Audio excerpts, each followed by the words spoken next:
আসসালামু আলাইকুম প্রিয় দর্শক আজকে আয়োজনে আপনাদের সাথে শেয়ার করব 6 মাস থেকে 2 বছর বয়সী বাচ্চাদের জন্য ওটস রান্নার সঠিক পদ্ধতি এবং তার সাথে থাকছে অনেক গুরুত্বপূর্ণ তথ্য, যেমন ওটস কি, ওটস এর উপকারিতা এবং কত মাস বয়স থেকে বাচ্চাদেরকে ওটস খাওয়াতে পারবেন।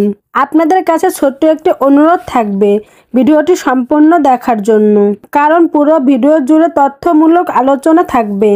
আশা করছি আপনাদেরও উপকারে আসবে।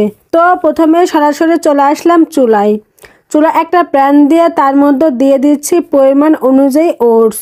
বাচ্চারা যে পরিমাণে খেতে পারে সেটা বুঝে পরিমাণ অনুযায়ী ওটস কমিয়ে অথবা বাড়িয়ে নেবেন। আর দিয়ে দিচ্ছি এখানে এইটুকু পরিমাণে আলু। আমি এখানে মাঝারি সাইজের একটি আলু গ্রেটারের সাহায্যে গ্রেট করে নিয়েছি। আপনারা চাইলে মিষ্টি আলুও দিতে পারেন। এবার ওটস আর আলু সিদ্ধ হওয়ার জন্য দিয়ে দেব পরিমাণ অনুযায়ী বিশুদ্ধ খাবার পানি। নেড়েচেড়ে প্রতিটি উপকরণ ভালো করে মিশিয়ে নিচ্ছি। চুলার আঁচ মিডিয়াম আঁচে রেখে একটা ঢাকনা দিয়ে ঢেকে এগুলোকে খুব ভালো করে সিদ্ধ করে নিচ্ছি। একটু পর পর ঢাকনাটা তুলে একটু নেড়েচেড়ে দিতে হবে।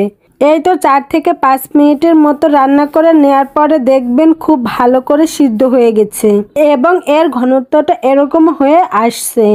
এরপর এর মধ্যে দিয়ে দিব 2টি খেজুর, আর এই অবস্থায় কিন্তু চুলার আঁচ অফ করে দিব।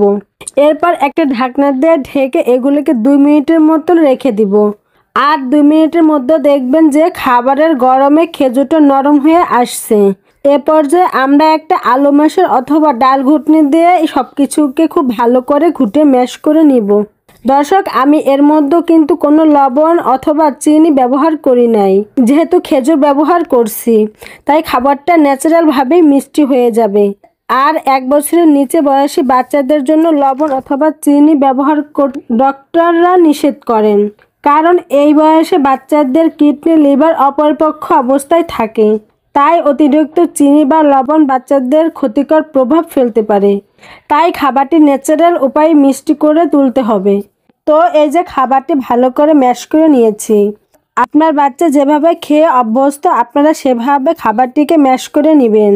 আর যদি আপনি ফর্মুলার দুধ দিয়ে খাবারটিকে বাচ্চাকে খাওয়াতে চান, সেক্ষেত্রে একটু ঘন করে চুলা থেকে নামিয়ে পর্যাপ্ত পরিমাণ পানি দিয়ে ফর্মুলা মিল্ক অ্যাড করে গুলিয়ে অ্যাড করে খাওয়াতে পারবেন। আর এই তো তৈরি হয়ে গেল বাচ্চাদের জন্য খুবই পুষ্টিকর, মজাদার ও স্বাস্থ্যকর একটি ওটস এর রেসিপি। 6 মাস থেকে 2 বছর বয়সী বাচ্চাদেরকে এই খাবারটি খাওয়াতে পারবেন। 1 বছর পর বয়সী বাচ্চাদেরকে আপনারা এখানে পানির পরিবর্তে গরুর দুধ দিয়ে খাবারটি রান্না করে খাওয়াতে পারবেন। দর্শক, এখন আমরা জেনে নিব ওটস কি। ওটস হলো ধান, গম, ভুট্টা, জব, পাইর এই সব কিছুর মতো ওটসও কিন্তু এক ধরনের খাদ্য, ভীষণই পুষ্টিকর, কারণ এতে প্রচুর পরিমাণে ফাইবার রয়েছে, যেটা অন্য খাদ্যর তুলনায় অনেক গুণ বেশি। এটি আমাদের দেশের ফসল নয়, এটা মূলত শীতপ্রধান দেশের হয়ে থাকে, কিন্তু এই ওটস আমাদের বাংলাদেশে অ্যাভেলেবেল পাওয়া যায়। এতে মজুদ রয়েছে প্রচুর পরিমাণ fibre, iron, vitamin, minerals, calcium সহ একগুচ্ছ পুষ্টি উপাদান। আর এই ওটস কিন্তু আপনার বাচ্চাকে 6 মাসের পর থেকেই খাওয়াতে পারবেন। আর এটা যে কোনো মুদি দোকানেই পাওয়া যাবে। তো দর্শক, এই ছিল আমার আজকের আয়োজন। ভিডিওটি ভালো লাগলে প্লিজ একটি লাইক দিবেন এবং বাচ্চাদের নিত্য নতুন খাবার রেসিপি পেতে আমার চ্যানেলটি সাবস্ক্রাইব করে বন্ধু হয়ে পাশে থাকবেন। আল্লাহ হাফেজ।